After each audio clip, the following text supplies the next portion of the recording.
Pernahkah kamu berada di titik terendah, berdiri di ruangan yang dipenuhi orang-orang arogan, ditertawakan hanya karena sepatumu yang usang dan pakaianmu yang tak bermerek?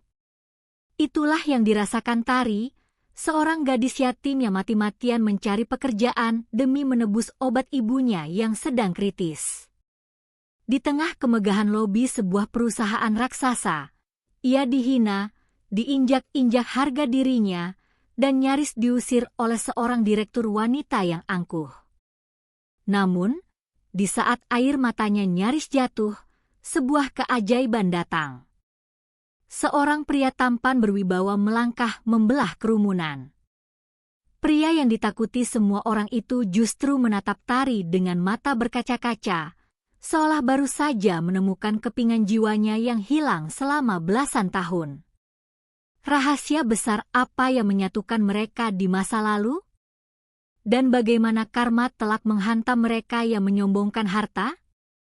Ayo simak ceritanya sampai selesai. Matahari Jakarta bersinar terik tanpa ampun, memanggang aspal jalanan Sudirman hingga menciptakan fata morgana yang mengaburkan pandangan. Di antara deretan gedung pencakar langit yang menjulang sombong, Menara Adhitama berdiri paling megah, memantulkan kilau kaca biru yang menyilaukan mata. Di pelataran gedung raksasa itulah, Tari berdiri mematung. Gadis berusia 23 tahun itu menarik napas panjang, mencoba menenangkan debaran jantungnya yang memukul-mukul rongga dada. Wajah ayunya yang berkulit kuning langsat tampak pucat dan dipenuhi bulir keringat. Ia merapikan ujung hijab berwarna coklat buminya yang sedikit kusut setelah berdesak-desakan di dalam bus kota selama 2 jam penuh.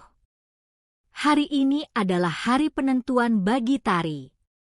Di dalam tas kainnya yang sudah memudar warnanya, tersimpan sebuah map plastik berisi ijazah dengan predikat summa cum laude dari universitas negeri terkemuka.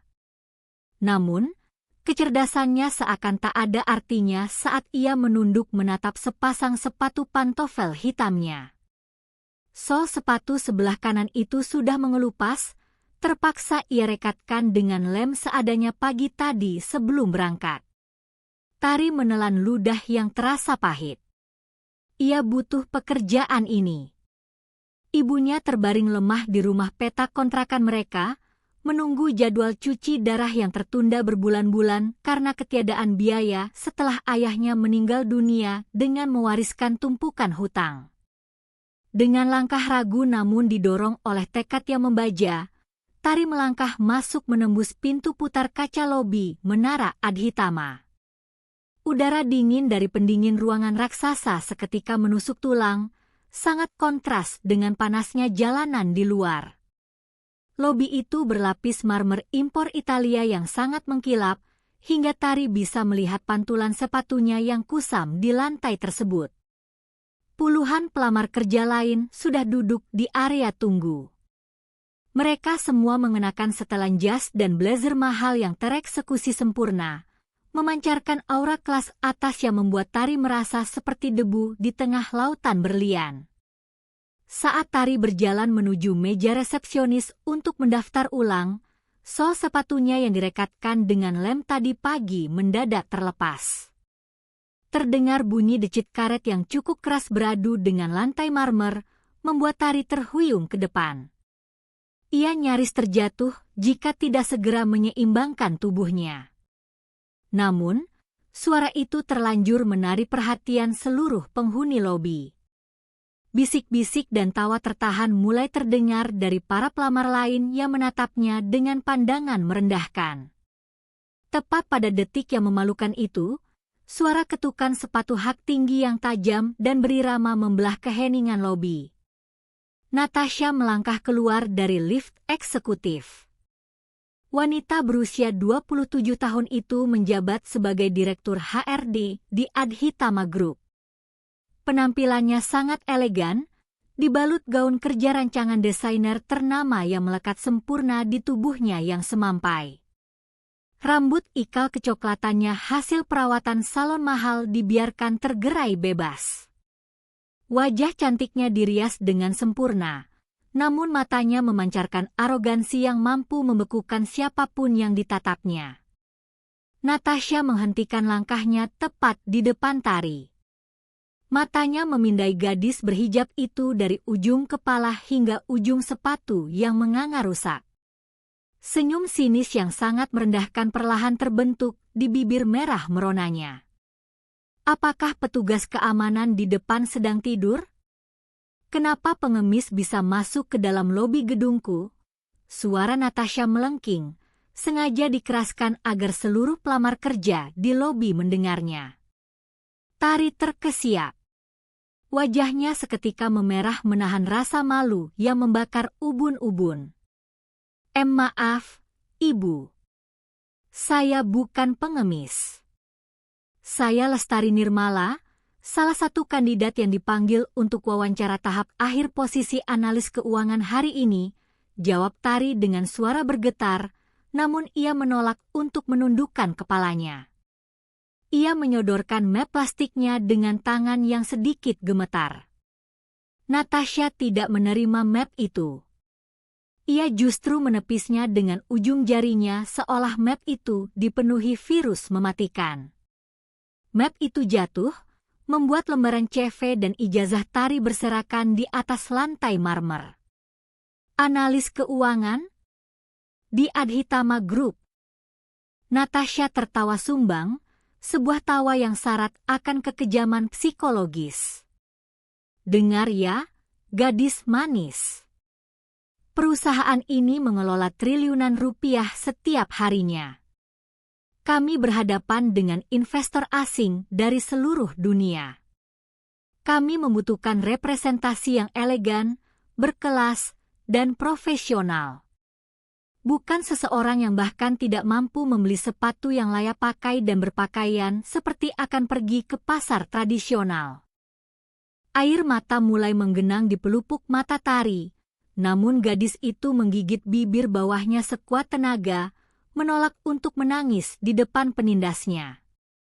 Ia berjongkok, memunguti lembaran masa depannya yang berserakan di lantai. Penampilan luar bisa dibeli dengan uang, Bu. Tapi integritas, kejujuran, dan kecerdasan tidak dijual di toko barang mewah manapun. Saya mohon, berikan saya kesempatan untuk membuktikan kemampuan saya di ruang wawancara, bukan di lobi ini. Keberanian Tari untuk menjawab dengan kalimat yang begitu elegan justru membuat ego Natasha mendidih. Merasa diinjak oleh gadis miskin di depan umum, wajah Natasha memerah padam. Ia mengangkat hak tinggi sepatunya, berniat menginjak lembaran ijazah Tari yang belum sempat diambil. Namun, sebelum hak runcing itu menyentuh kertas berharga milik Tari, sebuah suara bariton yang sangat berat, tenang, namun memancarkan otoritas absolut menggema dari arah pintu lift khusus CEO. Apa yang sedang terjadi di lobi perusahaanku pagi ini, Natasha? Seluruh oksigen di lobi Menara Adhitama seakan tersedot habis oleh kehadiran pria yang baru saja melangkah keluar dari lift kaca tersebut. Dialah Arka Dirgantara, CEO sekaligus pewaris tunggal Adhitama Group. Pria berusia 30 tahun itu memiliki postur tubuh yang tegap dan maskulin, dibalus setelan jas pesanan khusus berwarna biru malam yang menegaskan wibawanya. Kulit sawo matangnya yang eksotis berpadu sempurna dengan rahangnya yang kokoh dan rambut hitam legam yang disisir rapi ke belakang. Namun, yang paling menakutkan dari Arka adalah sorot matanya, setajam elang, dingin, dan tak pernah bisa ditebak oleh siapapun. Melihat bos besarnya muncul, arogansi di wajah Natasha menguap seketika, digantikan oleh kepanikan yang ditutupi dengan senyum manis yang dipaksakan. Ia buru-buru menarik kakinya mundur, menjauh dari lembaran ijazah Tari. Pagi, Pak Arka, sapa Natasha dengan suara yang mendadak melembut dan penuh rayuan. Ia melangkah mendekati Arka, mencoba menutupi insiden itu. Bukan masalah besar, Pak. Hanya ada seorang kandidat pelamar yang tidak memenuhi standar penampilan korporat kita. Dia membuat keributan di lobi dan pakaiannya sangat tidak pantas untuk citra Adhitama Group. Saya baru saja hendak menyuruh pihak keamanan untuk mengawalnya keluar agar tidak mengganggu pemandangan Bapak. Arka tidak menjawab. Matanya yang tajam mengabaikan Natasha sepenuhnya. Pandangan pria itu jatuh pada sosok gadis berhijab yang masih berjongkok di lantai, memeluk erat lembaran kertasnya dengan tangan yang bergetar. Arka melangkah maju, membelah keheningan lobi yang mencekam.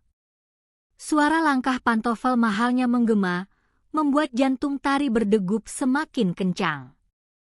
Gadis itu menunduk dalam, bersiap untuk diusir oleh sang pemilik gedung secara langsung. Keputusasaan mulai mencekik lehernya, membayangkan wajah ibunya yang pucat di rumah. Namun, yang terjadi selanjutnya membuat seluruh orang di lobi itu menahan napas. Arka, pria triliuner yang tak pernah menundukkan kepalanya untuk siapapun, perlahan menekuk sebelah lututnya, berjongkok tepat di hadapan Tari. Tari terkesiap. Ia mendongak, mempertemukan mata teduhnya dengan mata elang pria itu dari jarak yang begitu dekat. Aroma maskulin yang elegan dan menenangkan seketika menguar, menghapus bau polusi jalanan yang menempel di baju Tari. Arka mengulurkan tangannya yang besar dan kokoh, memungut satu lembar kertas CV Tari yang masih tertinggal di dekat kakinya. Mata Arka menyapu cepat deretan prestasi yang tertulis di kertas itu. Lulusan terbaik, IPK nyaris sempurna, pemenang berbagai kompetisi analisis data nasional. Pria itu terdiam sejenak. Di balik kemegahan hidupnya saat ini, Arka menyimpan luka batin yang sangat dalam. 20 tahun lalu, sebelum diadopsi oleh keluarga Adhitama, ia hanyalah anak jalanan yang kelaparan, diusir dan dipukuli hanya karena pakaiannya yang compang-camping. Melihat gadis ini dihakimi hanya karena sepasang sepatu yang rusak, membangkitkan monster kemarahan yang telah lama tertidur di dalam dadanya. Lestari Nirmala, Arka menyebut nama itu dengan suara baritonnya yang rendah, menggetarkan sanubari Tari.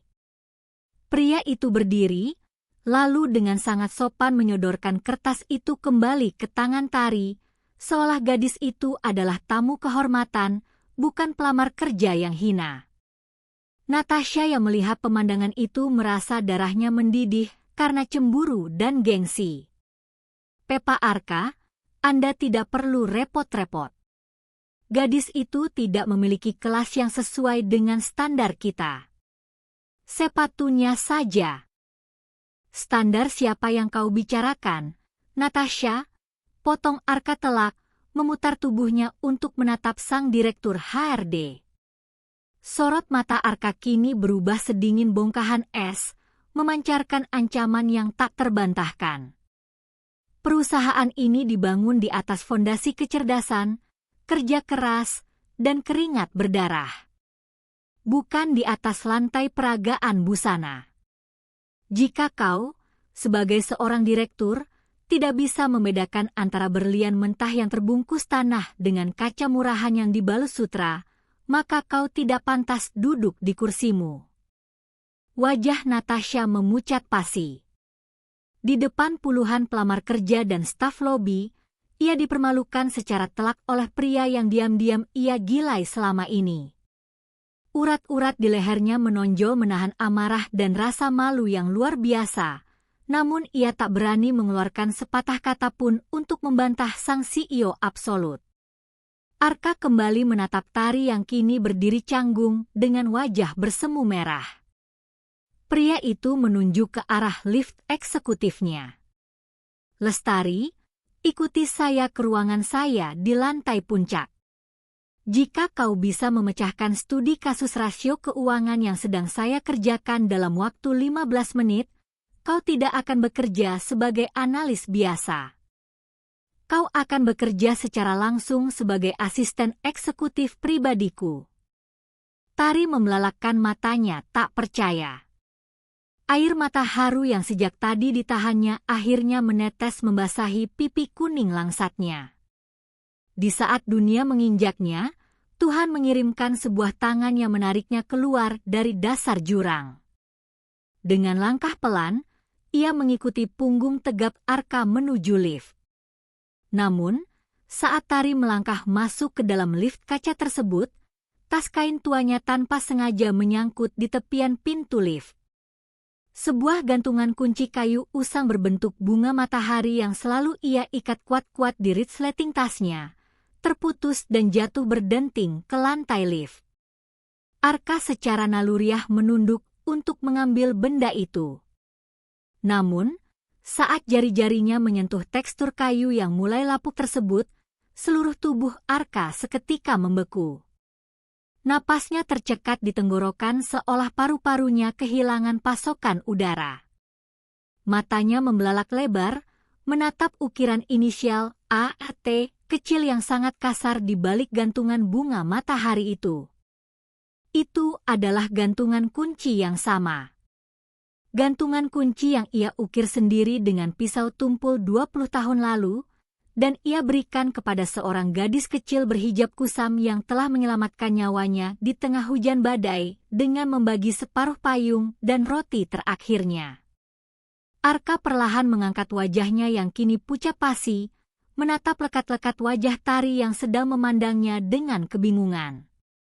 Di balik bilik lift yang melesat naik ke lantai tertinggi itu, takdir yang telah terputus selama 2 dekade, kini merajut benangnya kembali dengan cara yang paling mengguncangkan jiwa.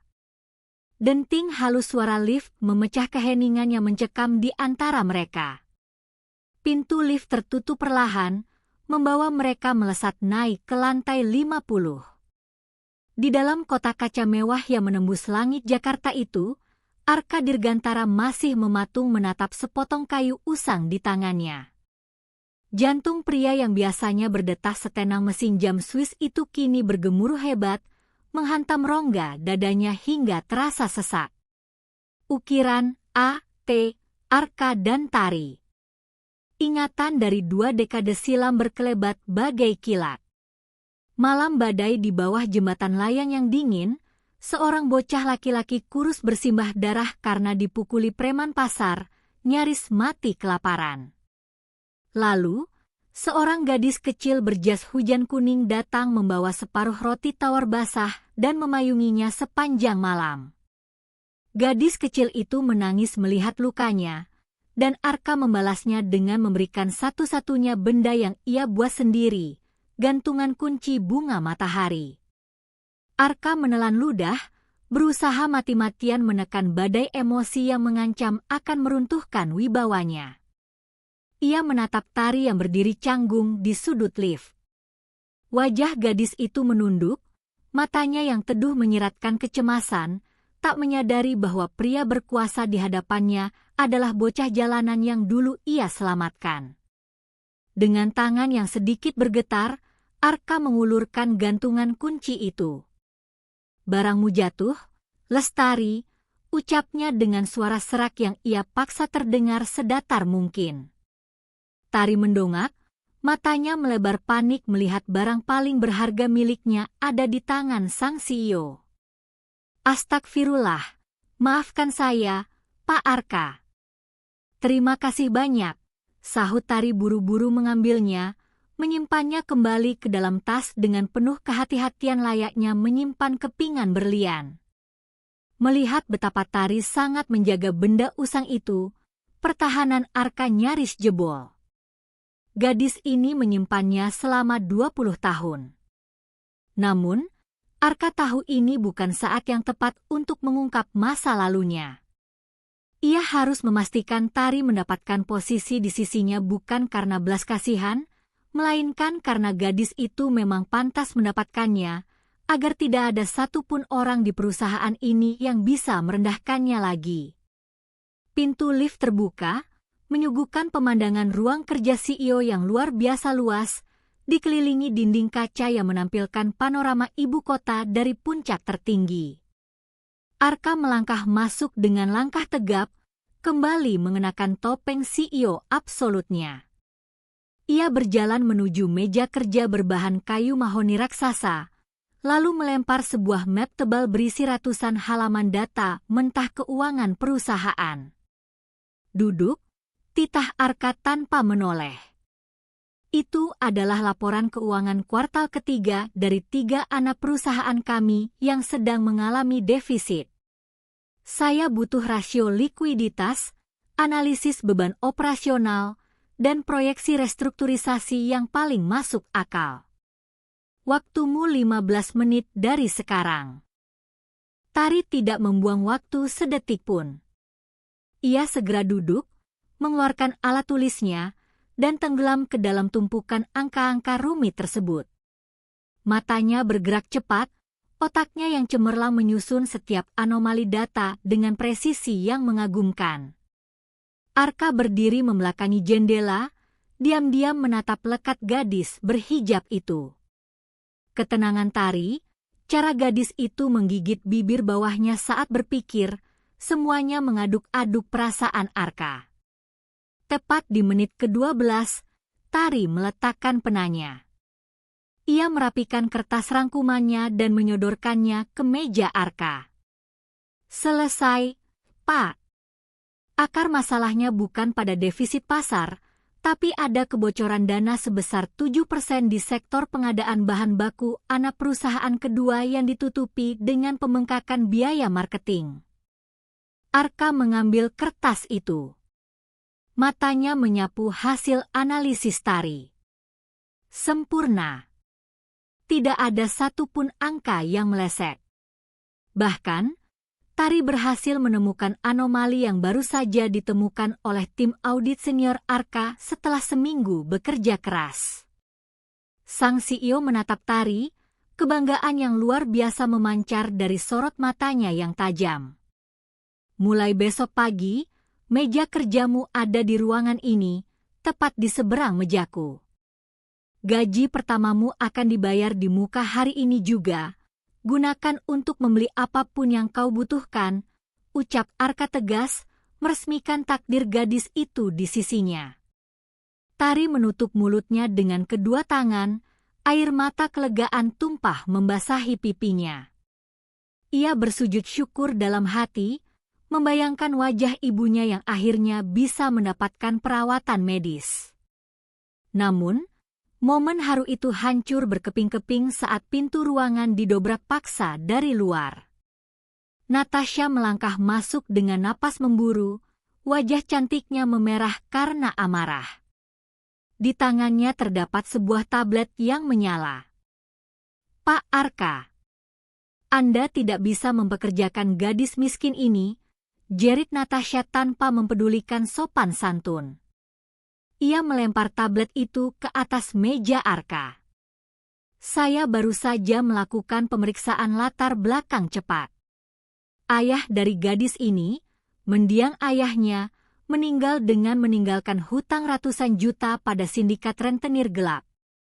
Memasukkan anak seorang buronan hutang ke dalam ruang eksekutif sama saja dengan mengundang preman pasar untuk mengacaukan keamanan Adhitama Group. Wajah Tari seketika memucat pasi. Rahasia paling kelam dan menyakitkan dari keluarganya ditelanjangi begitu saja di hadapan pria yang baru saja memberinya secercah harapan. Keputusasaan kembali mencekik leher Tari, bersiap mendengar kalimat pengusiran dari bibir sang CEO. Hening yang sangat mencekam turun menyelimuti ruangan luas itu. Tari menundukkan pandangannya dalam-dalam, ujung hijabnya basah oleh air mata penyesalan dan rasa malu yang tak tertahankan. Tudingan Natasha benar adanya. Hutang ayahnya memang menjadi teror yang tak pernah berhenti menghantui hidupnya dan ibunya. Gadis itu perlahan bangkit dari kursi, bersiap mengemasi barang-barangnya.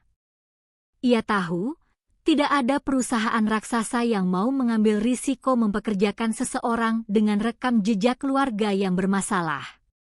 Maafkan saya, Pak Arka. Semua yang dikatakan Bu Natasha benar. Suara Tari bergetar hebat, nyaris tak terdengar. Saya tidak ingin membawa masalah pribadi saya ke dalam perusahaan Anda. Terima kasih atas kesempatan wawancaranya. Saya permisi. Saat Tari baru saja membalikkan badan, suara hantaman keras membuat bahunya melonjak kaget. Arka memukul meja mahoninya dengan kepalan tangan, menghasilkan bunyi berdebam yang menghentikan detak jantung siapapun di ruangan itu. Siapa yang mengizinkanmu pergi, Lestari? Suara Arka menggelegar, sangat rendah dan dipenuhi aura dominasi yang absolut. Pria bertubuh tegap itu melangkah memutari mejanya, mengabaikan Tari yang mematung, dan berjalan lurus ke arah Natasha. Sorot mata Arka menajam bak belati yang siap menebas kesombongan sang direktur HRD. Udara dingin di sekitar Arka seolah menusuk tulang Natasha, membuat wanita elegan itu secara refleks melangkah mundur dengan lutut gemetar. Dengar ini baik-baik, Natasha, desis Arka mematikan. Di gedung ini, akulah hukumnya. Rekam jejak keluarganya tidak ada hubungannya dengan kapasitas otaknya. Dan mulai detik ini, siapapun yang berani mengungkit masa lalu atau merendahkan Lestari Nirmala di dalam gedung ini akan berhadapan langsung denganku. Apakah itu cukup jelas, atau kau ingin aku mengetik surat pemecatanmu sekarang juga? Wajah Natasha pias seputih kertas. Ia menelan ludah dengan susah payah, tak berani menatap mata bosnya. Jelas, Pak Arka. Saya permisi. Dengan langkah tergesa dan penuh rasa malu yang membakar harga dirinya, Natasha keluar dari ruangan itu, meninggalkan kebencian yang semakin mengakar kuat di hatinya terhadap Tari. Arka berbalik menatap Tari yang masih terpaku tak percaya. Pria itu menghela napas, berusaha melembutkan sorot matanya saat menatap gadis berhijab itu. Kembalilah duduk. Pelajari kontrak kerjamu. Besok kau mulai bekerja. Keesokan harinya, kehidupan Tari berubah drastis. Ia datang ke kantor dengan setelan blazer sederhana namun rapi yang ia beli dari gaji di mukanya, lengkap dengan sepatu pantofel baru yang tak lagi mengelupas. Meski banyak karyawan yang memandangnya sinis akibat hasutan Natasha, Tari memilih menutup telinga dan fokus bekerja di meja yang berada tepat di dalam ruangan Arka. Gadis itu membuktikan dirinya tak bisa diremehkan. Ia menyusun jadwal, merapikan data investasi, dan menangani dokumen dengan ketelitian yang membuat Arka diam-diam terus tersenyum kagum. Tepat menjelang jam makan siang, ponsel Tari di atas meja berdering nyaring. Panggilan dari pihak rumah sakit. Tari meminta izin sejenak pada Arka untuk mengangkat telepon itu di sudut ruangan. Halo, suster? Ada apa dengan ibu saya? Apakah kondisinya memburuk? Tanya Tari panik, suaranya bergetar. Tidak, Mbak Tari. Justru sebaliknya, suara perawat di seberang sana terdengar sangat antusias. Ibu Anda baru saja dipindahkan ke ruang rawat inap VIP. Seluruh biaya cuci darah selama 1 tahun ke depan, beserta biaya operasi dan obat-obatan, sudah dilunasi secara penuh pagi ini oleh seorang donatur anonim dari yayasan perusahaan swasta. Jadwal cuci darahnya akan dilakukan siang ini juga. Gagang ponsel itu nyaris terlepas dari tangan Tari. Tubuhnya merosot perlahan, lututnya lemas. Gadis berhijab itu menangis sejadi-jadinya, menutup mulutnya agar isakannya tak terdengar. Beban seberat gunung yang memenjarakan hidupnya selama ini diangkat begitu saja oleh tangan Tuhan yang tak kasat mata. Tari bersujud syukur di sudut ruangan itu, tak menyadari bahwa di balik layar monitornya, Arka Dirgantara menatapnya dengan pandangan yang sangat teduh, membiarkan sebagian kekayaannya mengalir untuk menyelamatkan ibu dari gadis yang dulu menyelamatkannya. Namun, kedamaian itu tak bertahan lama. Dendam di hati Natasha telah berubah menjadi bisa yang mematikan. Sore itu, Arka harus memimpin rapat paripurna dengan konsorsium investor dari Dubai. Rapat yang akan menentukan nasib suntikan dana triliunan rupiah bagi Adhitama Group. Semua data krusial untuk presentasi itu disimpan dalam sebuah flash disk khusus berwarna perak yang sejak tadi pagi dititipkan Arka pada Tari. 15 menit sebelum rapat dimulai, Tari kembali dari toilet. Ia membuka laci mejanya dengan tergesa untuk mengambil flash disk tersebut. Namun, jantungnya serasa berhenti berdetak. Lacinya kosong. Ia membongkar seluruh isi tasnya, mengacak-acak tumpukan kertas di mejanya dengan tangan yang gemetar hebat, namun flash disk itu lenyap tak berbekas. Pintu ruang kerja CEO terbuka lebar. Arka masuk bersama rombongan direksi, termasuk Natasha yang menyunggingkan senyum miring penuh kemenangan di sudut bibirnya. Lestari, bawa data presentasinya sekarang ke ruang rapat utama. Investor sudah menunggu, perintah Arka tegas. Tari berdiri mematung. Wajahnya sepucat mayat, seluruh darah seakan surut dari tubuhnya. Di tengah keheningan itu, Natasha melangkah maju dengan lagak seorang pemenang. Pak Arka, potong Natasha dengan nada suara yang dibuat sangat dramatis dan penuh kekhawatiran palsu. Saya baru saja mendapat laporan dari tim keamanan.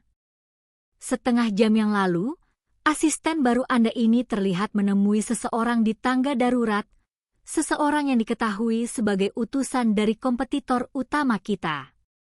Dan sepertinya, dia baru saja menjual data rahasia triliunan rupiah perusahaan ini demi melunasi sisa hutang-hutang rentenir ayahnya. Semua direksi di ruangan itu terkesiap. Tatapan tajam nan membunuh dari Arka perlahan beralih mengunci wajah Tari yang kini gemetar ketakutan, berdiri tak berdaya di ambang kehancuran mutlak. Udara di ruang kerja CEO yang super mewah itu seakan membeku seketika. Seluruh pasokan oksigen terasa lenyap, digantikan oleh aura ketegangan yang sangat mencekik. Puluhan pasang mata dari jajaran direksi menatap Tari dengan tatapan menghakimi. Gadis berhijab itu mematung, darah seolah menguap habis dari wajahnya yang kini sepucat mayat. Kakinya bergetar hebat hingga ia nyaris tak sanggup menopang berat tubuhnya sendiri. Itu fitnah. Sumpah demi Allah, saya tidak pernah menjual data apapun. Suara Tari pecah, diiringi isak tangis yang tak lagi bisa ditahannya. Ia menatap Arka dengan sorot mata memohon, meminta belas kasihan dan kepercayaan dari satu-satunya pria yang memberinya harapan. Pak Arka, tolong percaya sama saya. Saya hanya pergi ke toilet 5 menit. Saat saya kembali, flash disk itu sudah tidak ada di laci. Natasha mendengus kasar, memutar bola matanya dengan gaya teatrikal yang sangat menyebalkan. Pencuri mana ada yang mau mengaku? Pak Arka, rekaman CCTV di koridor lantai 50 ini memang kebetulan sedang bermasalah sejak pagi, tapi 2 petugas keamanan kita melihat dengan mata kepala mereka sendiri bahwa gadis ini menyerahkan sebuah benda kecil kepada orang asing di tangga darurat. Motifnya sangat jelas, dia butuh uang untuk membayar lintah darat. Para direktur mulai berbisik-bisik, mengutuk keputusan Arka yang membawa masuk anak jalanan ke dalam lingkaran ring satu perusahaan. Mereka mendesak Arka untuk segera memanggil polisi dan memenjarakan Tari. Arka berdiri dalam diam. Wajahnya yang beraura dominan sama sekali tak terbaca. Matanya yang setajam elang menatap Tari yang sedang menangis, lalu perlahan beralih menatap Natasha yang memancarkan senyum kemenangan terselubung. Pria bertubuh tegap itu melangkah maju dengan ritme yang lambat dan terukur, sepatunya berketuk di atas lantai marmer, menciptakan suara yang mengintimidasi nyali siapapun. Bukannya menghampiri Tari, Arka justru berjalan lurus melewati gadis itu dan berhenti tepat di hadapan Natasha. Jarak mereka hanya tersisa 1 jengkal. Wibawa sang miliarder menekan ego Natasha hingga wanita itu secara refleks menelan ludah dan memundurkan wajahnya. "Kau bilang petugas keamanan melihatnya di tangga darurat?" tanya Arka dengan suara bariton yang sangat rendah, namun memancarkan bahaya yang mematikan. "Benar, Pak Arka.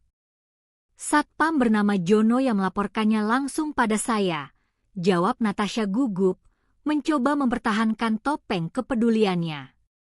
Arka menyeringai tipis, sebuah senyuman yang lebih menakutkan daripada kemarahan yang meledak-ledak. Pria itu merogoh saku jas mewahnya, mengeluarkan ponselnya, lalu menekan 1 tombol. Kunci seluruh akses keluar dari lantai 50. "Jangan biarkan 1 orang pun meninggalkan ruangan ini." Natasha terkesiap. "Pak Arka, apa maksudnya ini?" "Maksudnya adalah, kau baru saja menggali kuburanmu sendiri, Natasha," desis Arka membekukan darah. Pria itu menatap seluruh direksi yang kebingungan. Flashdisk perak berisi data investasi Dubai itu bukan flashdisk murahan yang bisa dibeli di toko elektronik. Itu adalah perangkat kelas militer yang didesain khusus untuk Adhitama Group. Di dalamnya, tertanam chip lacak GPS mikro yang terhubung langsung ke peladen pribadi saya. Jantung Natasha seakan berhenti berdetak. Matanya membelalak ngeri.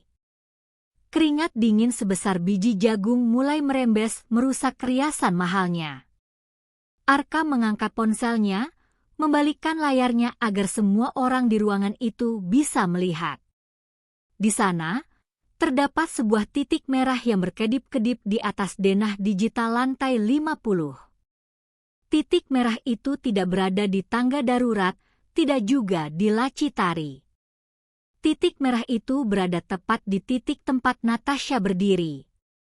Geledah tasnya, perintah Arka mutlak kepada kepala keamanannya yang baru saja masuk ke ruangan. Tidak. Kalian tidak berhak menyentuh barang pribadiku. Ini pelanggaran privasi," jerit Natasha histeris, memeluk tas desainer mahalnya erat-erat, berusaha meronta. Namun, petugas keamanan bertubuh kekar itu dengan mudah merebut tas tersebut. Saat resletingnya dibuka dan isinya ditumpahkan ke atas meja kaca, sebuah flashdisk perak berdenting jatuh, memantulkan cahaya lampu ruangan dengan sangat mengejek. Seluruh direksi terkesiap ngeri. Bukti itu terlalu telanjang. Ternyata, pencuri sesungguhnya tidak mengenakan sepatu usang, melainkan mengenakan gaun sutra dan sepatu hak tinggi, ucap Arka dengan nada yang sangat mematikan. Menatap Natasha yang kini merosot jatuh berlutut di lantai dengan wajah hancur lebur. "Kau menonaktifkan CCTV, menyogok satpam, dan mencuri data krusial perusahaanku hanya untuk melampiaskan rasa cemburumu pada seorang gadis yang jauh lebih cerdas darimu.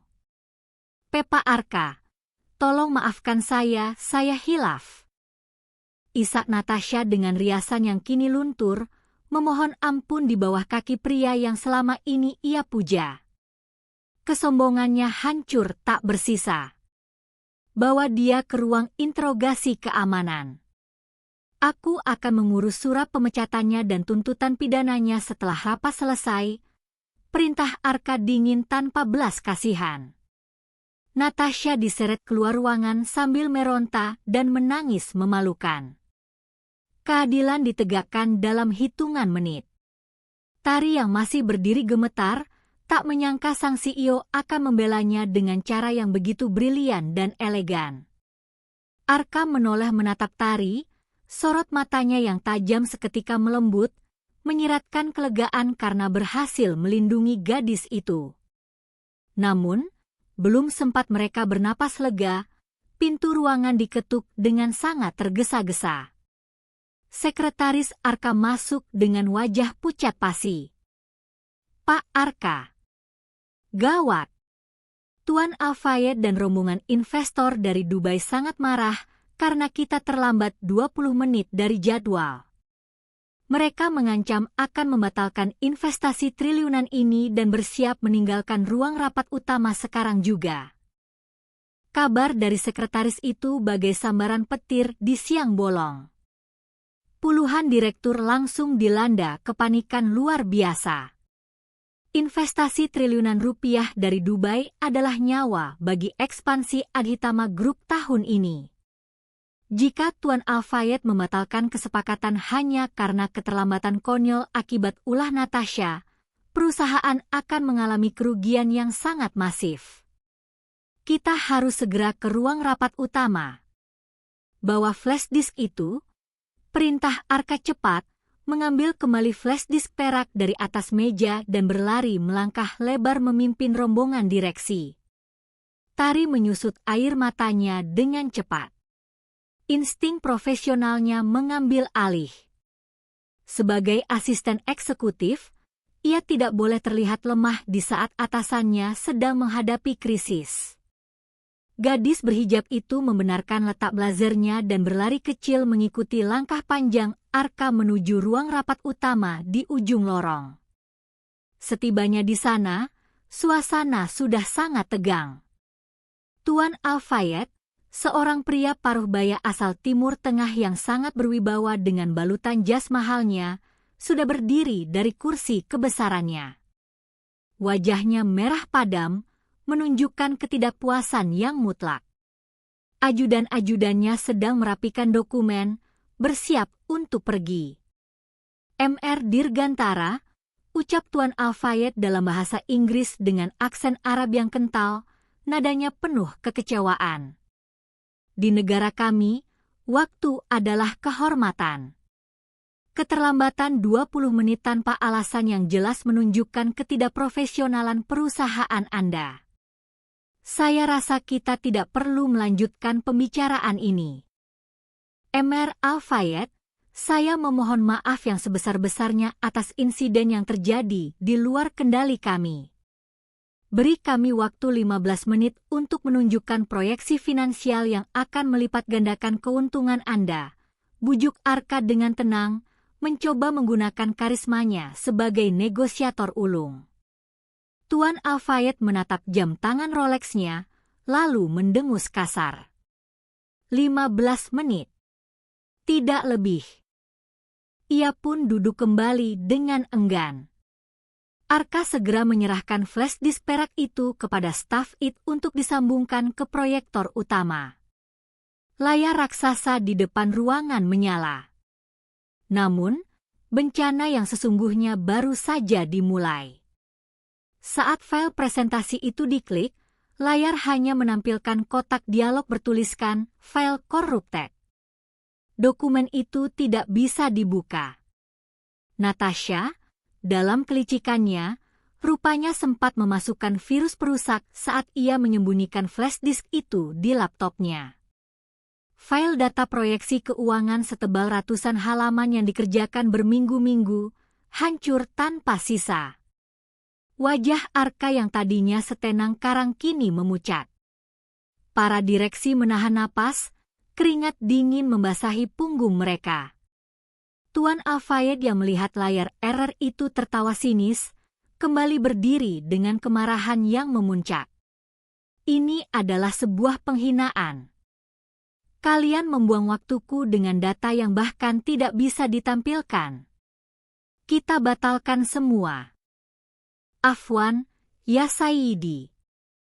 Arju antan tashir lahzah. Maaf, Tuan. Tolong tunggu sebentar." Sebuah suara lembut namun sangat lantang membelah ketegangan di ruangan itu, diucapkan dalam bahasa Arab fusya yang luar biasa fasih dan sempurna. Semua orang, termasuk Tuan Al-Fayed dan Arka, menoleh kaget. Tari melangkah maju dari barisan belakang para direktur. Gadis berhijab itu berjalan mendekati meja utama dengan postur tegak dan keanggunan yang memukau. Tidak ada lagi sisa-sisa air mata atau ketakutan di wajah ayunya. Yang ada hanyalah pancaran kecerdasan dan tekad baja untuk membalas budi pada pria yang telah menyelamatkan harga dirinya. "Who are you?" tanya Tuan Al-Fayed, tertegun melihat gadis muda berhijab yang berani memotong ucapannya dengan bahasa ibunya. "Saya Lestari Nirmala, asisten eksekutif Bapak Arka Dirgantara," jawab Tari dalam bahasa Inggris yang sama fasihnya, sebelum kembali beralih menggunakan bahasa Arab yang memanjakan telinga sang investor. "Tuan Al-Fayed, teknologi mungkin bisa gagal, namun dedikasi kami tidak pernah rusak." Tari menoleh menatap Arka, memberikan anggukan kecil yang meyakinkan pria itu. Arka terdiam, dadanya berdesir melihat keberanian gadis itu.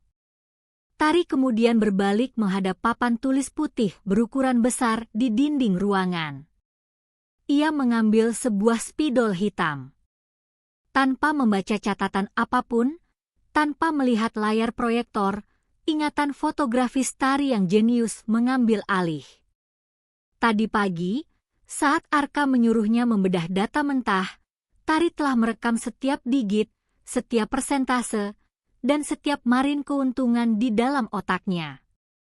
Dengan tangan yang bergerak cepat dan luwes, Tari mulai menuliskan proyeksi rasio likuiditas, return on investment, ROI, hingga kurva ekspansi pasar untuk 3 tahun ke depan di papan tulis tersebut. Sambil menulis, ia menjelaskan setiap angka dengan bahasa Arab bisnis yang sangat terstruktur, lugas, dan logis. Ia membedah strategi Adhitama Group dengan presisi yang membuat para direktur senior sekalipun ternganga tak percaya. Selama 15 menit penuh, ruang rapat itu seakan tersihir. Tuan Al-Fayed yang awalnya murka, kini duduk mencondongkan tubuhnya ke depan, matanya berbinar penuh kekaguman. Ia membolak-balik dokumen mentah di tangannya, mencocokkannya dengan angka yang ditulis Tari di luar kepala, dan tidak ada satupun desimal yang meleset. "Masya Allah!" gumam Tuan Al-Fayed tanpa sadar. Saat Tari meletakkan spidolnya dan menundukkan kepala dengan sopan sebagai tanda selesai, Tuan Al-Fayed adalah orang pertama yang berdiri dan memberikan tepuk tangan yang sangat gemuruh, diikuti oleh seluruh direksi yang bersorak lega. "MR Dirgantara," ucap Tuan Al-Fayed dengan senyum lebar, menatap Arka sambil menjabat tangan CEO itu erat-erat. "Kalian mungkin memiliki masalah dengan sistem IT, tapi kalian memiliki aset manusia yang luar biasa berharga." Presentasi manual yang penuh gairah dan kecerdasan ini jauh lebih meyakinkan daripada 1000 slide komputer. "Saya setuju. Kita tanda tangani kontrak triliunan ini sekarang juga." Ruangan meledak dalam kelegaan. Adhitama Group selamat dari kehancuran berkat ingatan seorang gadis yang pagi tadi dihina karena sepatunya yang rusak. Setelah rapat selesai dan Tuan Al-Fayed pergi dengan wajah puas, Arka menghampiri Tari yang sedang merapikan spidol di dekat papan tulis. Jantung pria itu berdegup kencang. Perasaan kagum, bangga, dan rasa cinta yang selama ini terkubur dalam-dalam mulai tumbuh merambat menguasai logikanya. "Kau menyelamatkan perusahaanku hari ini, Lestari," bisik Arka pelan, suaranya berat dan sangat hangat. "Terima kasih." Tari mendongak, tersenyum tulus hingga matanya menyipit indah. "Bapak sudah lebih dulu menyelamatkan harga diri saya, Pak Arka. Ini belum seberapa." Di tengah manisnya momen itu, mereka tidak menyadari bahwa di luar gedung, awan hitam kembali berkumpul. Natasha yang baru saja keluar dari ruang keamanan dan dipecat secara tidak hormat, berdiri di pelataran parkir dengan wajah yang hancur oleh kebencian yang menggila. Wanita itu mengeluarkan ponselnya, menghubungi sebuah nomor gelap yang sangat berbahaya. "Halo, Bos Jerry, desis Natasha dengan suara gemetar penuh dendam. Kau sedang mencari gadis bernama Lestari Nirmala yang ayahnya berhutang padamu, bukan?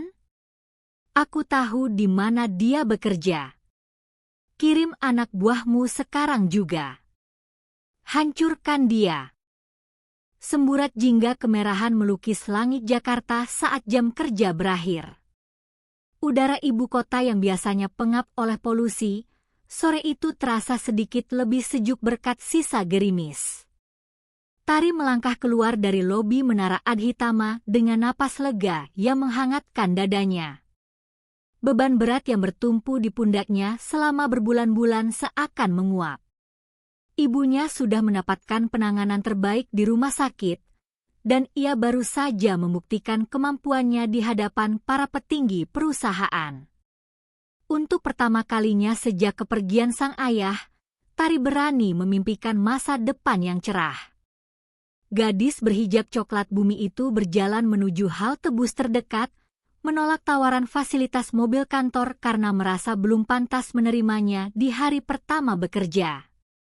Namun, belum sempat ia mencapai trotoar jalan utama, sebuah mobil van hitam pekat yang kacanya digelapkan memotong jalurnya secara kasar, merem mendadak hingga ban mobil itu berdecit nyaring. Tari terkesiap dan mundur selangkah. 3 orang pria berbadan gempal, dengan wajah beringas dan pakaian kulit yang lusuh, melompat turun dari dalam van. Mereka menyebar dengan cepat, memblokir setiap celah pelarian Tari di trotoar yang mulai sepi tersebut. Pria yang paling besar, dengan bekas luka sayatan memanjang di pipinya, menyeringai memamerkan giginya yang kuning. Lestari Nirmala, panggil pria itu dengan suara serak yang mengancam, mengeluarkan selembar kertas lusuh dari balik jaketnya. Susah sekali mencari jejakmu, Nona Manis. Beruntung ada seorang wanita baik hati yang menelepon Bos Jerry dan memberitahu bahwa buronan kami kini bekerja di gedung mewah ini. Jantung Tari seakan jatuh ke dasar perutnya. Darahnya berdesir dingin. Sindikat rentenir gelap itu akhirnya menemukannya. Wanita baik hati yang dimaksud pria ini pastilah Natasha. Mantan direktur itu rupanya benar-benar berniat menghancurkan hidup Tari hingga ke akar-akarnya. Saya sudah bilang pada bos Anda, hutang pokok ayah saya sudah lunas. Yang tersisa hanya bunga berbunga yang tidak masuk akal. Tari berusaha mempertahankan ketenangannya, meski tangannya yang mencengkeram tali tas kainnya bergetar hebat. Beri saya waktu. Saya baru saja mendapat pekerjaan. Saya akan mencicilnya sesuai kesepakatan awal. Bos Jerry tidak suka mencicil. Manis, pria berbekas luka itu melangkah maju, memangkas jarak hingga bau alkohol yang menyengat menusuk hidung Tari. Tunggakan ayahmu 500 juta. Karena kau bekerja di tempat mewah, bos kami minta bayaran lunas hari ini juga. Kalau tidak, kami akan ikut menjenguk ibumu yang sedang cuci darah di rumah sakit, atau kau bisa ikut kami ke markas untuk membayar dengan cara lain. Mendengar ancaman terhadap ibunya, mata teduh Tari seketika memancarkan kilat kemarahan. Keberanian yang didorong oleh rasa cinta pada sang ibu mengalahkan ketakutannya. Jangan pernah berani menyentuh ibu saya. Sentuh dia seujung rambut pun, saya akan pastikan kalian semua membusuk di penjara. Berani melawan, ya? Bentak pria itu. Ia menjulurkan tangannya yang kasar, berniat mencengkeram kerah blazer Tari untuk menyeret gadis itu ke dalam mobil van. Tari meronta, berusaha mempertahankan tasnya. Dalam tarik-menarik yang kasar itu, tas kain Tari robek, dan gantungan kunci bunga matahari kayunya terlepas, terlempar ke atas aspal yang basah. Tidak, Aak. Jangan barang itu, jerit Tari panik. Ia lebih peduli pada gantungan kunci usang itu daripada isi tasnya, bersiap menunduk untuk mengambilnya. Pria beringas itu tertawa meremehkan, mengangkat kakinya yang mengenakan sepatu bot berat, berniat menginjak dan menghancurkan gantungan kunci kayu tersebut. Namun, sebelum sepatu bot kotor itu menyentuh aspal, sebuah tendangan yang sangat cepat dan mematikan menghantam lutut sang preman dari arah samping. Terdengar bunyi tulang yang berderak keras, disusul jeritan kesakitan yang melengking. Pria bertubuh raksasa itu terpelanting dan jatuh tersungkur memegangi kakinya yang kini tak bisa digerakkan. Tari mendongak dengan napas terengah-engah. Di hadapannya, berdiri sosok Arka Dirgantara. Pria berkulit sawo matang itu sudah melepas jasnya, hanya menyisakan kemeja putih yang lengan bajunya digulung hingga siku, memperlihatkan otot-otot lengannya yang menegang sempurna. Wajah tegasnya kini menggelap oleh murka yang luar biasa mengerikan. Matanya yang setajam elang menatap dua preman tersisa layaknya malaikat maut yang siap mencabut nyawa. Di belakang Arka, 4 mobil SUV anti peluru merem mendadak. Belasan petugas keamanan elit Agitama Group berseragam serba hitam berhamburan keluar, langsung mengepung dan melumpuhkan sisa preman yang berniat kabur dalam hitungan detik. Arka tidak mempedulikan kekacauan di sekelilingnya. Pria itu menunduk perlahan, mengambil gantungan kunci bunga matahari itu dari atas aspal, lalu membersihkan kotorannya dengan sangat hati-hati. Ia kemudian berbalik, menatap Tari yang masih gemetar pucat pasi. Tatapan mematikan sang CEO seketika melebur, berganti menjadi lautan kehangatan yang melindungi. Tidak akan ada yang bisa menyentuhmu lagi, Lestari, bisik Arka dengan suara baritonnya yang serak, mengulurkan tangannya untuk membantu gadis itu berdiri dari ketakutannya. Suasana di dalam kabin penumpang Maybach hitam yang melaju membelah kemacetan Jakarta itu terasa sangat hening. Kaca kedap suara memblokir seluruh kebisingan dari luar, menyisakan alunan napas Tari yang masih belum teratur. Gadis berhijab kuning langsat itu duduk meremas ujung blazernya yang kusut. Di sebelahnya, Arka duduk dengan tenang, namun sorot matanya tak pernah lepas dari profil samping wajah Tari yang masih menyiratkan trauma. Preman-preman suruhan bos Jerry tadi telah diserahkan ke pihak kepolisian dengan tuduhan percobaan penculikan dan ancaman pembunuhan.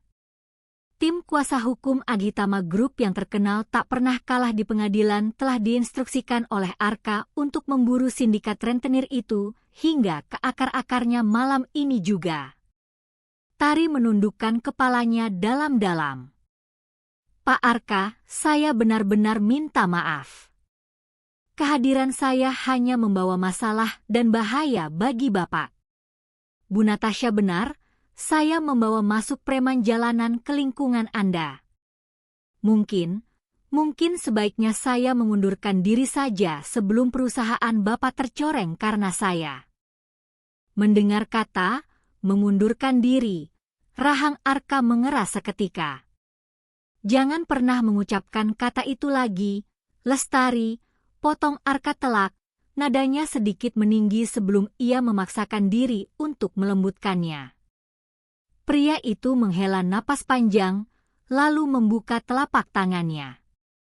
Di atasnya, tergeletak gantungan kunci bunga matahari kayu yang sudutnya sedikit lecet akibat insiden tadi. Mengapa benda usang ini begitu berharga bagimu, hingga kau rela mempertaruhkan nyawamu di trotoar tadi hanya demi menyelamatkannya? Tanya Arka pelan, matanya menatap tepat ke dalam manik mata teduh Tari. Tari menatap gantungan kunci itu dengan mata berkaca-kaca. Bibirnya menyunggingkan senyum yang sangat getir namun dipenuhi nostalgia. Itu adalah jimat keberuntungan saya, Pak. Dulu sekali, 20 tahun yang lalu, saat ayah saya masih hidup dan usaha toko rotinya bangkrut, kami sempat kehilangan rumah dan harus tidur di pinggiran stasiun. Arka terdiam.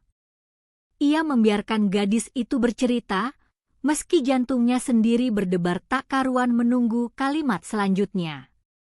Suatu malam saat hujan badai, saya melihat seorang anak laki-laki yang seumuran dengan saya. Tubuhnya sangat kurus, dipukuli oleh preman pasar karena dituduh mencuri makanan, padahal ia hanya memungut roti sisa di dekat tempat sampah. Suara Tari mulai bergetar. Dia berdarah dan nyaris mati kedinginan. Saya tidak punya apa-apa. Saya hanya memberikan separuh roti tawar basah milik saya dan memayunginya dengan jas hujan plastik kuning saya sepanjang malam. Besok paginya dia pergi, tapi dia meninggalkan gantungan kunci kayu yang ia ukir sendiri ini di pangkuan saya. Satu tetes air mata jatuh membasahi pipi kuning langsa Tari. Anak laki-laki itu tidak menangis meski tubuhnya penuh luka. Dia bilang, suatu hari nanti dia akan kembali dan memastikan tidak ada lagi orang yang bisa merendahkan kami. Gantungan ini adalah pengingat saya bahwa sekeras apapun hidup menginjak kita, akan selalu ada harapan untuk bangkit.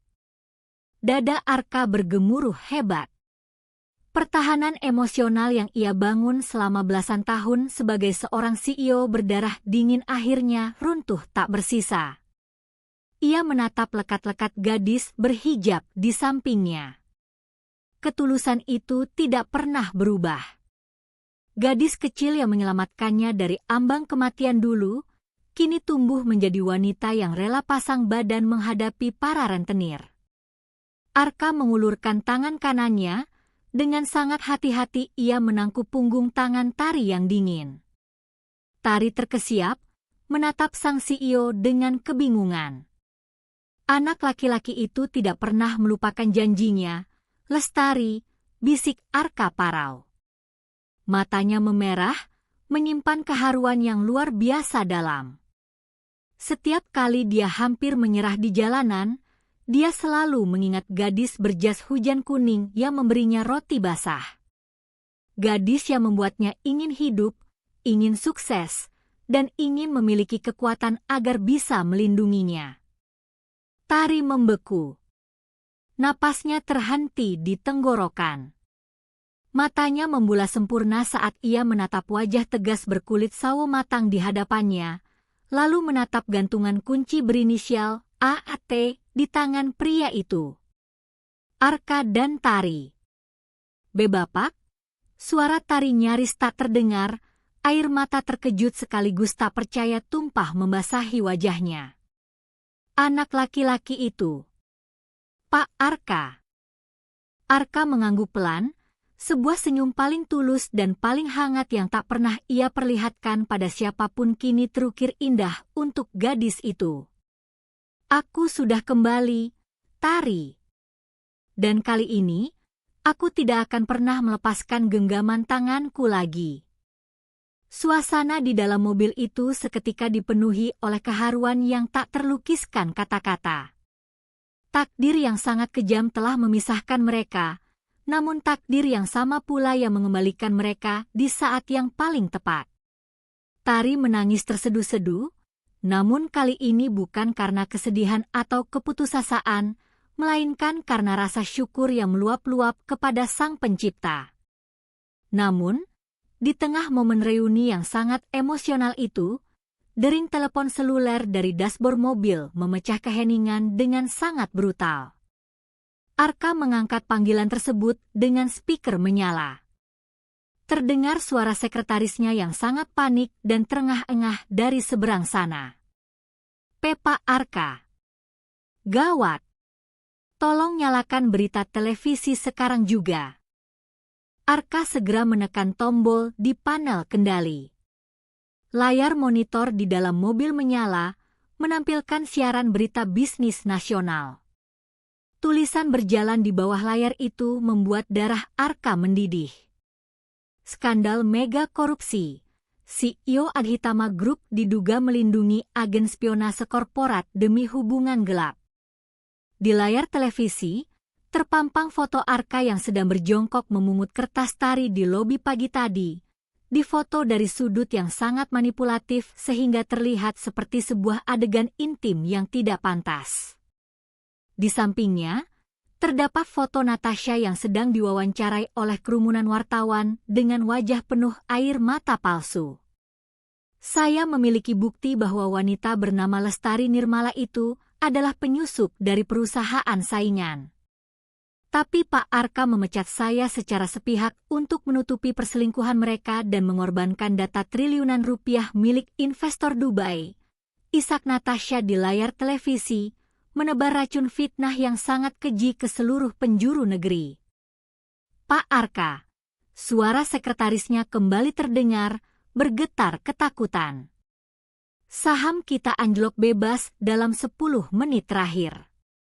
Dan Tuan Al-Fayed dari Dubai baru saja menelepon, beliau mengancam akan membatalkan tanda tangan kontrak malam ini jika skandal ini tidak diklarifikasi di depan publik. Arka mengertakkan rahangnya hingga berbunyi. Natasha ternyata tidak hanya ingin menghancurkan Tari, wanita ular itu berniat menenggelamkan seluruh imperium Adhitama Group bersamanya. Badai yang sesungguhnya belum berakhir, ia baru saja mengumpulkan awan hitamnya yang paling pekat. Laju mobil Maybach hitam itu terasa seperti membelah badai yang tak kasat mata. Di dalam kabin, ketegangan merayap pekat. Layar televisi dashboard terus menyiarkan kebohongan Natasha yang disiarkan secara langsung di berbagai stasiun berita nasional. Saham Adhitama Group dilaporkan terjun bebas, menciptakan kepanikan massal di lantai bursa. Tari menatap layar itu dengan tubuh bergetar hebat. Wajahnya pucat pasi. Ia menyadari bahwa kehadirannya, niat baiknya, kini dimanipulasi menjadi senjata untuk menghancurkan pria yang baru saja ia temukan kembali. Gadis berhijab itu menelan ludah, menatap Arka yang sedang memejamkan mata sambil memijat pangkal hidungnya.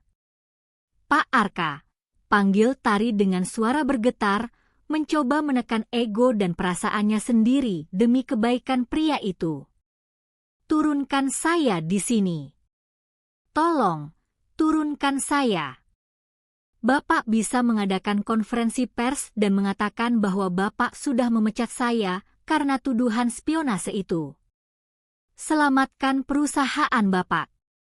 Tuan Al-Fayed tidak akan menandatangani kontrak itu jika skandal ini terus berlanjut. Arka membuka matanya perlahan. Sorot mata elang yang biasanya mengintimidasi itu kini menatap Tari dengan kelembutannya menyayat hati, namun dibalut dengan ketegasan baja yang tak bisa dibantah.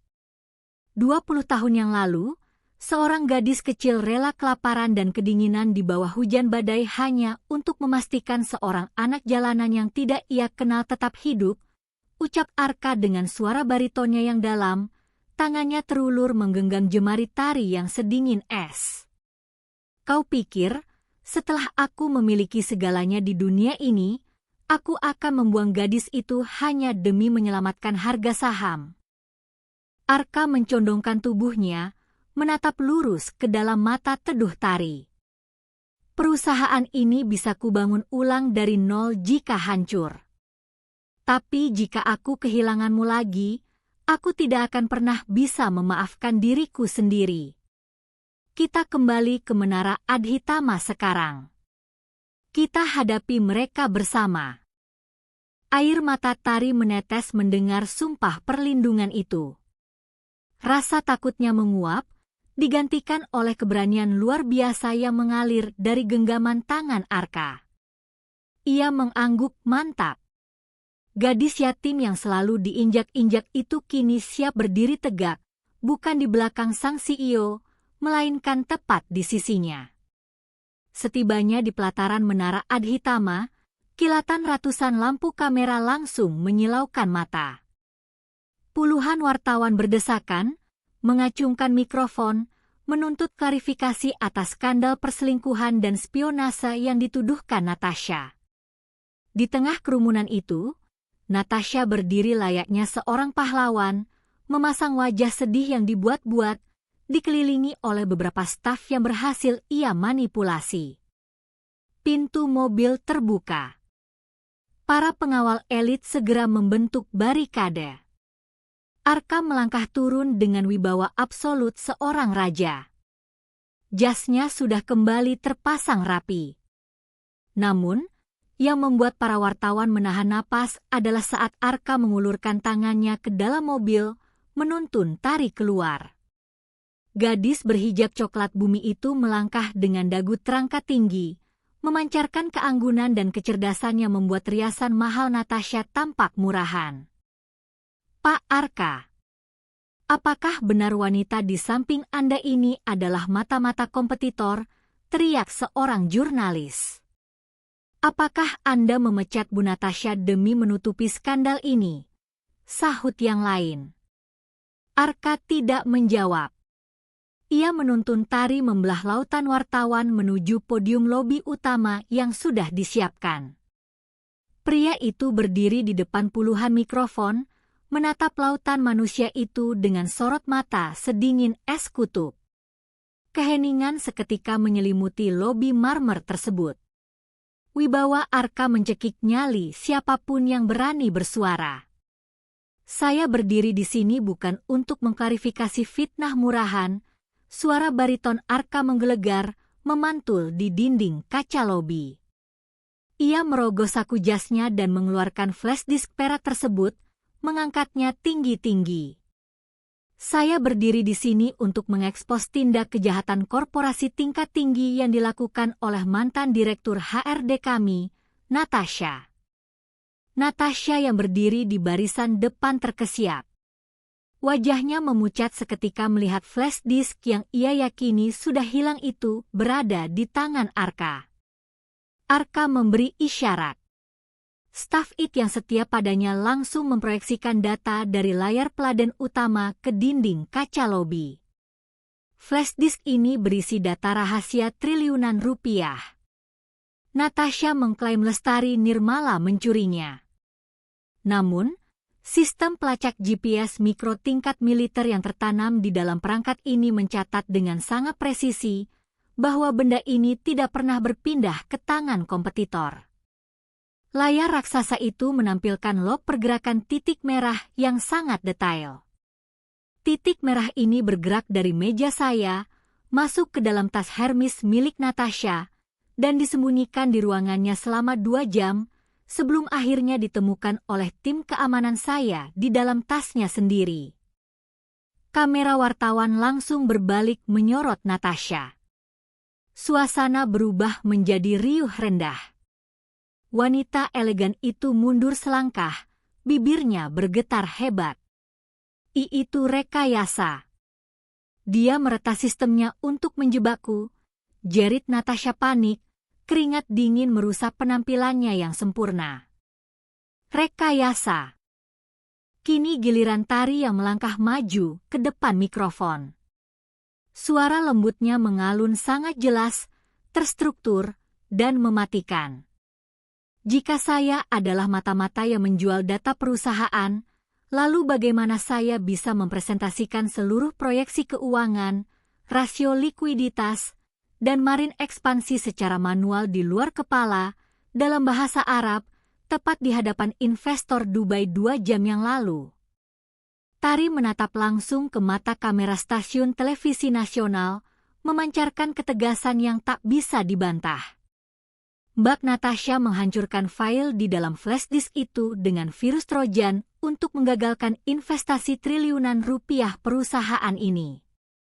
Motifnya sederhana, memfitnah saya dan menghancurkan Adhitama Group dari dalam demi menutupi kejahatannya sendiri. Omong kosong. Siapa yang mau percaya pada kuli miskin sepertimu? Jerit Natasha histeris, kehilangan seluruh akal sehatnya. Namun, sebelum Natasha bisa melontarkan makian berikutnya, suara tepuk tangan yang lambat dan berat menggema dari arah pintu masuk utama.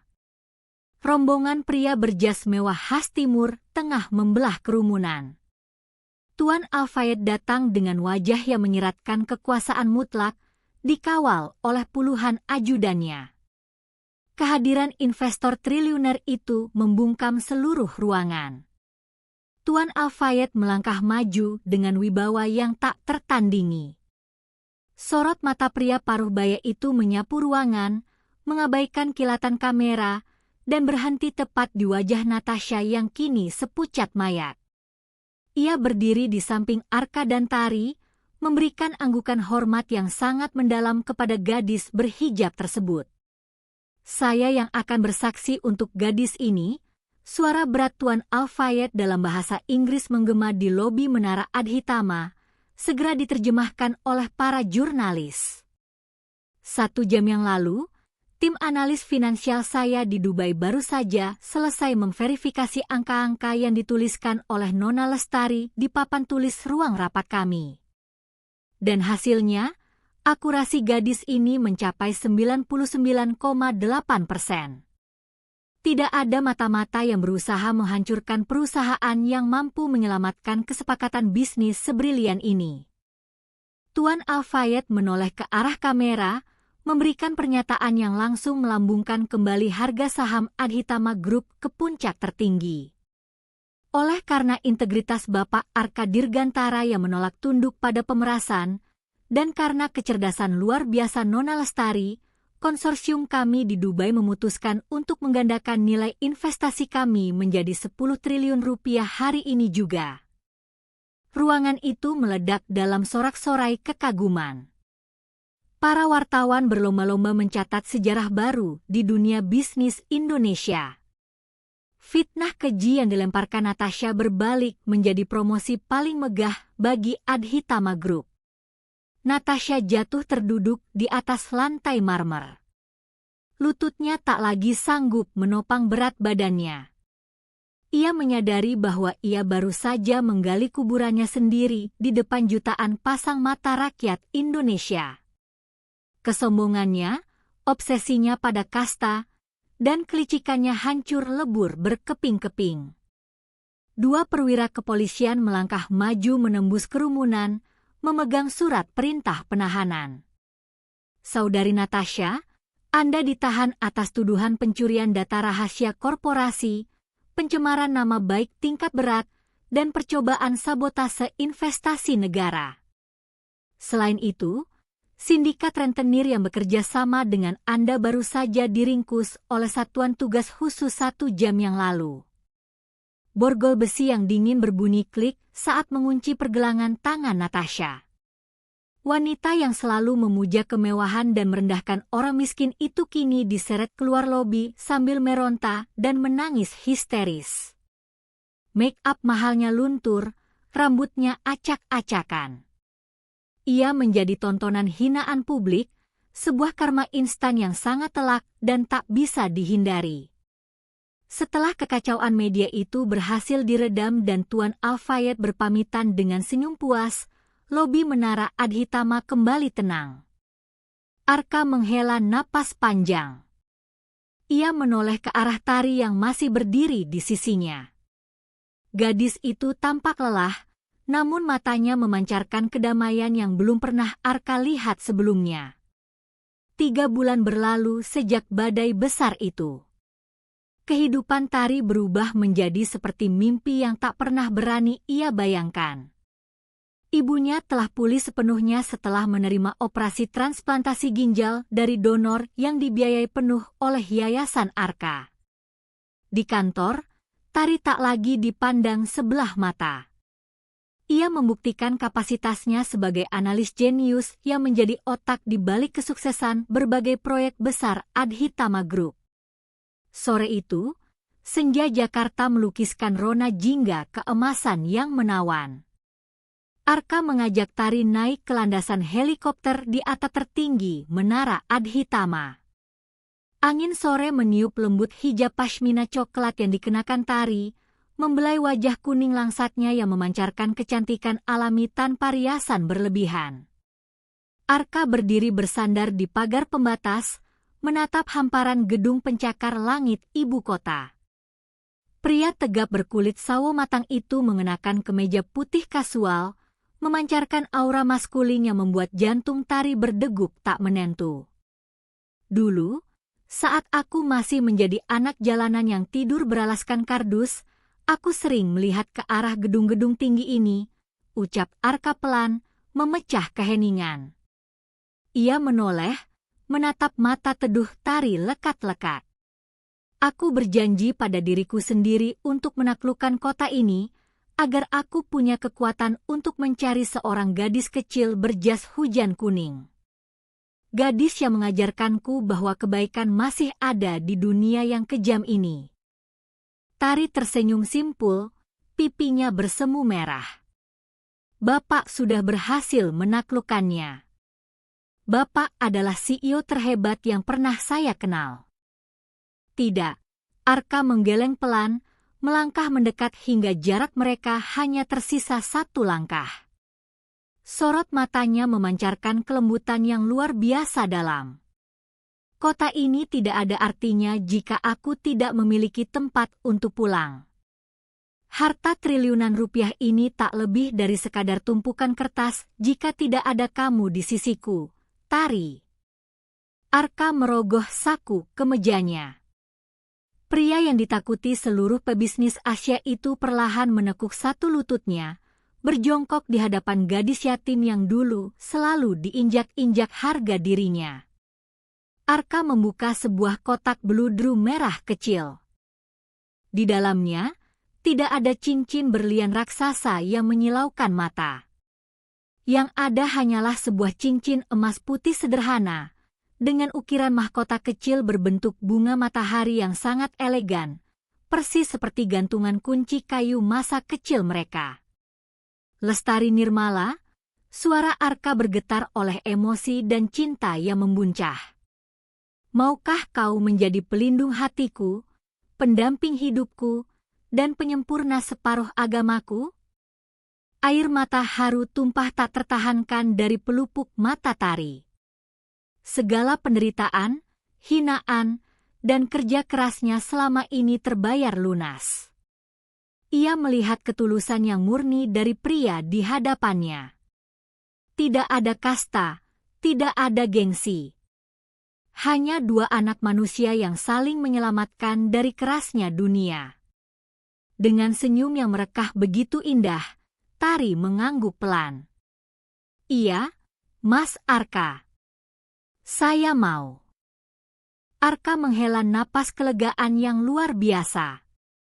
Ia berdiri, menyematkan cincin bunga matahari itu ke jari manis Tari, lalu merengkuh gadis itu ke dalam pelukan yang hangat dan protektif. Di bawah langit senja Jakarta, mereka membuktikan bahwa ketulusan dan harga diri yang tak terbeli, pada akhirnya akan selalu memenangkan pertarungan melawan kesombongan dan kebohongan dunia.